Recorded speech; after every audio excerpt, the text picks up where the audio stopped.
Alright, I'm going to go through how to paint a car in 10 minutes or less, let's say. So, starting with the Mini here, design and paint.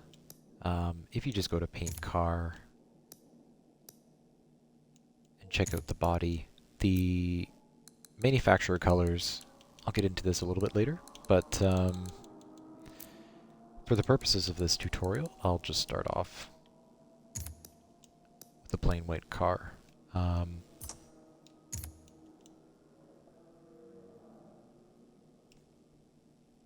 So with the Mini, I'm going to be basing this design off of a real-life car, and hopefully I'll wait as long as possible to show you the reveal, so it's worth it's worth sticking around until the end. What I like to do is start on just one side of the car, and I'll often start with the boring, a boring box.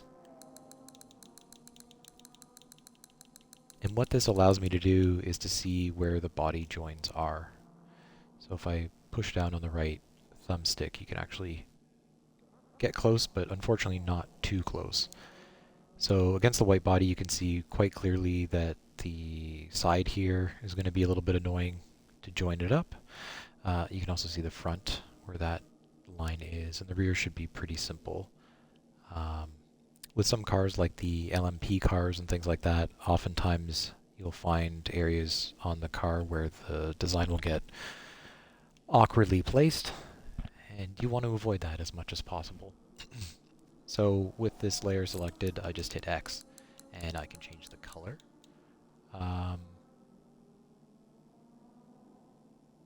What I'll do is,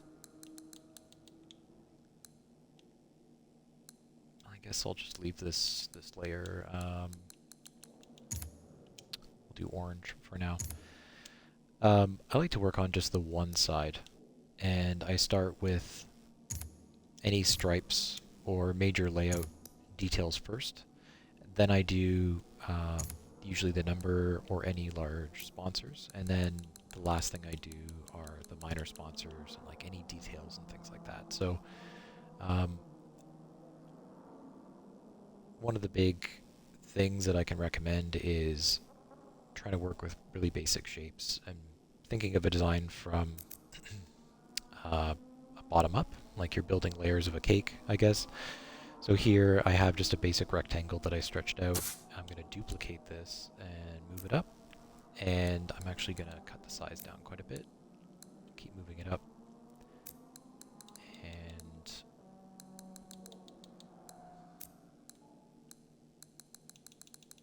it's going to be a little line like that. And I'm going to duplicate this again, move it up.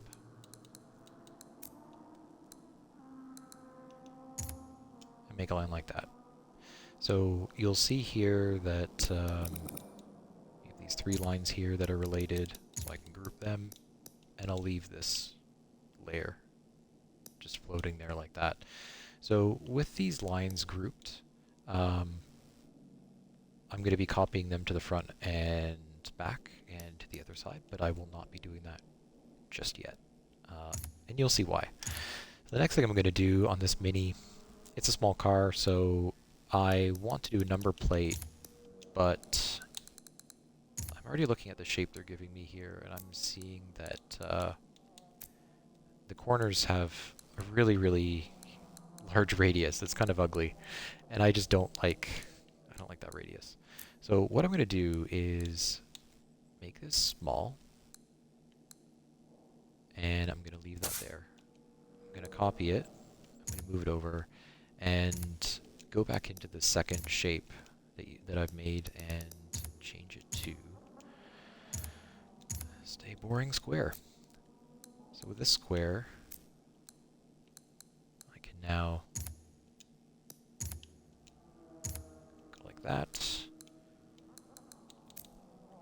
And what I'm going to do is make a tile. Just tile this new layer over top. It only has to be as perfect as, covering up corner. So you're like, this is kind of tedious, but all I'm doing is really just stamping it, moving it over to left or right, not moving the control stick diagonally in any way. Just doing what I can to even it out. Sometimes you have to go over it twice here at the end, just to make sure that all of the layers are all aligned. If your car doesn't have many layers to begin with, it's maybe not the best approach, but in terms of getting it done really quickly, it's quite useful. So I'm going to add a number on top of this.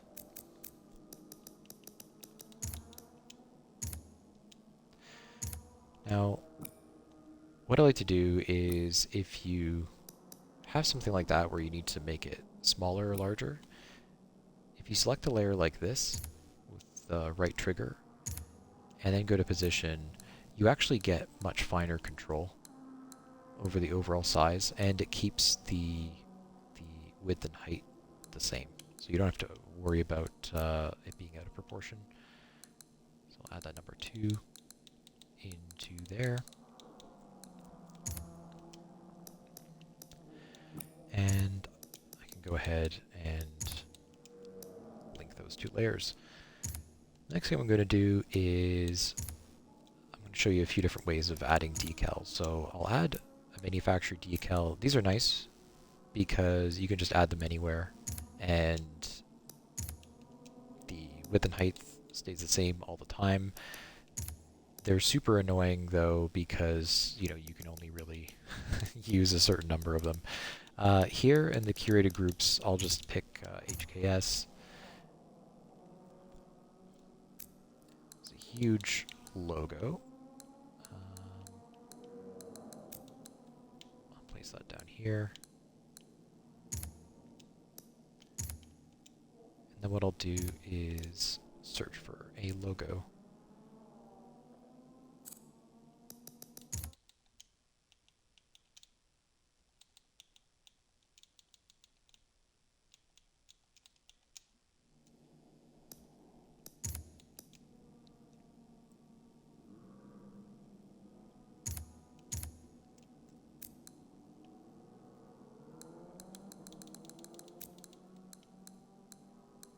Perfect.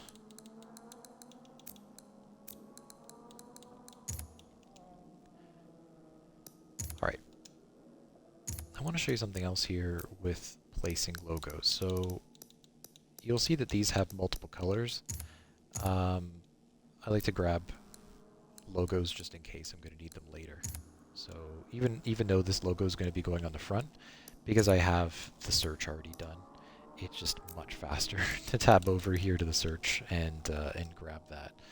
The other thing I'll do is show you what happens when you grab just a single color one, and why this might be a little bit more useful. Even if, see how the layer's locked, I can't do anything to it. I can't even change the color. However, if you go to move it and change your position, you are given the option to change the color. It's down at the bottom of the screen there. With X, you're given the option to change it. And so it's really useful for some designs, but it's not useful for logos like this. And I'll show you why. So when you now doing this circular logo, if I go to change the color, it actually just does the entire thing. So unless you're adding, a simple shadow or maybe an outline to help the logo stand out, it's really not useful to do it that way for the larger logos. For right now, though, I'll leave that as it is, and we'll add another one just for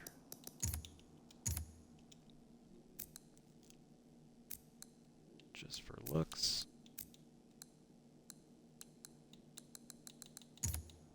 Perfect. Okay. That's one side of our car pretty much done. Now what I'm going to do is, instead of going from the back, I'm actually going to go, instead of going side to side, I'm going to go from front to back. So paste these in, and with them still selected, you can see how they add an orange to the windshield portion of the car, which in some designs it might be an issue. It also, you can see it placed it just slightly off. So with them still selected, it's a great time to realign those lines. Those layers you can see on the right, they're still on the clipboard. So I'm just going to paste them here. And with them still selected, again, realign them. Done. I'll leave the roof white for now.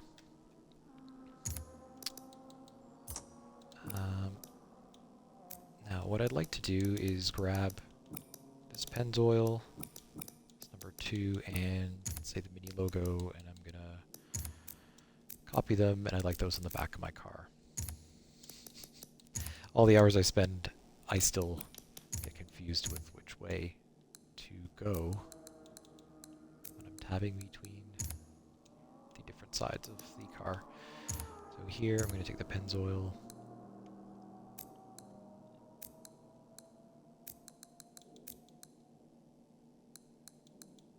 It's really helpful to use the XY coordinates. Sometimes when the XY isn't helpful, what I like to do is pick something on the car that is roughly aligned with it. So this license plate around here, it's kind of roughly aligned with the bottom of the text. This is where the new lighting modes kind of come in, where you might want like a flatter light. So this is roughly aligned. You can move it up, change the color to black. And then I've got this Mini logo here, which, there we are. She's back. Done for the back of the car. And for the front of the car, it should be almost done, except I said that I wanted these on the front of the car. Actually, maybe I'll toss them on the back too. Paste that in. Now, if you're not running a bumper, this is one of those times where, you know, you might have to come in and out of the paint shop a couple times just to figure out if you can place a logo somewhere without it being obstructed. But being a tutorial, I placed that one there. I just hit the stamp button, and I'm just going to move it straight over to the right. Now with the XY, you'll see here how this is 126.50 on the x-axis, and this is minus 124. So if I like, you know, if you want to be really precise, you can align it like that, but you see how the oval slightly cut off on that one side. However, on this side, it is not cut off. So it's just one of those things where, you know, final detail tweaks, you might have to rely on your eye, that things aren't being cut off. And finally, I'm going to take all of these. I don't need this anymore on the, still going to copy it, but I don't need that anymore on that side. Paste it in.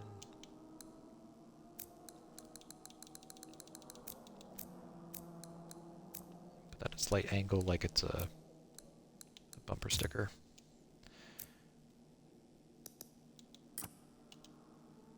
Now, get this down to the logos that you need.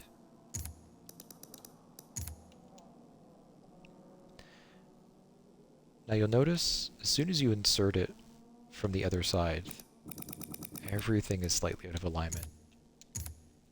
So I like to select all of these layers and move them all up in a batch. Something to be aware of. So you're looking at the Pennzoil and the other logos. Actually, the Mini one is the right way. So you're thinking, okay, I'll just select them all at the same time. Go flip horizontal.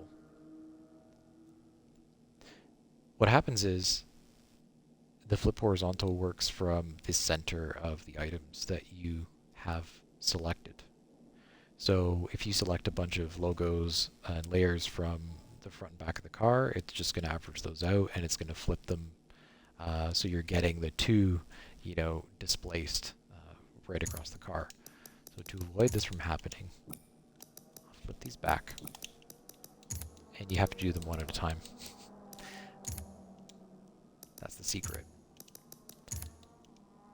And when you do them one at a time, sometimes just based on the way some logos are built, they might get shifted, and that'll be another thing where your eye comes in handy with where things need to be. So the car's looking pretty good. What I'm going to do now is apply a shape to match. So you remember I selected orange before. Go with this orange,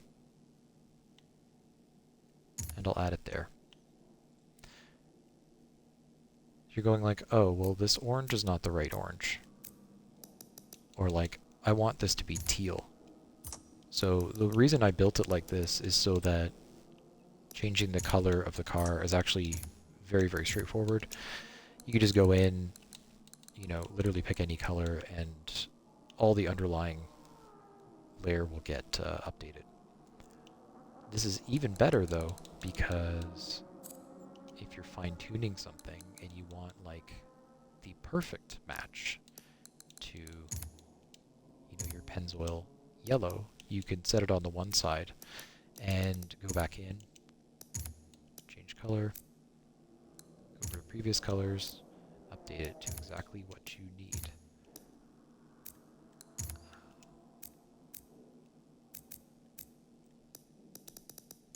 This is really helpful if you have, a teammate, or you're building, you just want to modify a car in a certain way.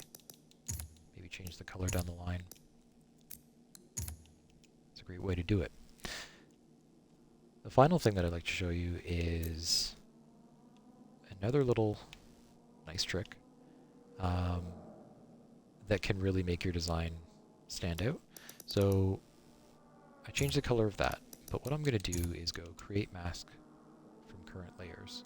And what it does, it on this viewer, it'll just make it a black color. Go here, do the same thing. Go all around the car.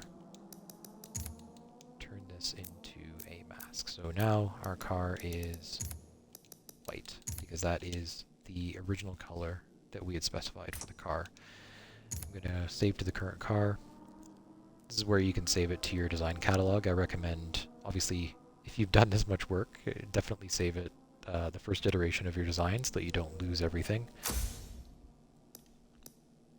Now, go back into the paint shop, and when you go to paint the body, you'll notice that you actually gain all of the official manufacturer colors back.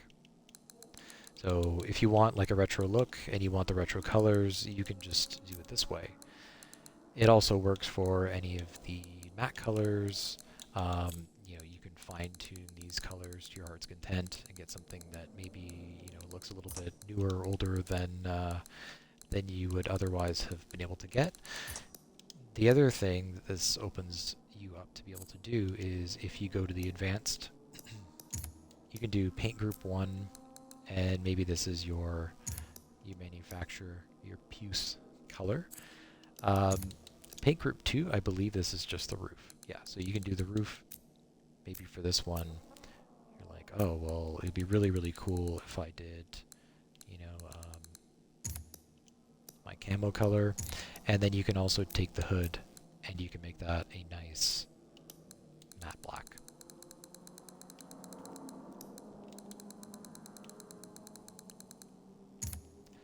Now, keep in mind this has been done without modifying any of the vinyls on the side of the car. Those are all set. You don't have to worry about that. That's just done with the layers. So this has been, I think, a quick and easy tutorial on how to place layers on your car and just how powerful the editor can be. It takes some getting used to, and there's definitely a lot of trial and error that will need to happen to get really proficient with it, but that's part of the fun. So hopefully this was enjoyable, and that'll be it, I think, once I get this hood to be an acceptably not terrible color. And I think as well, I'm going to go back and make the roof a nice classic white color. And I think as well, where's our black rims?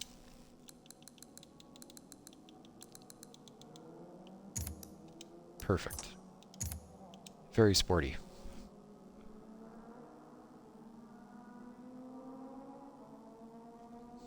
Thanks for watching.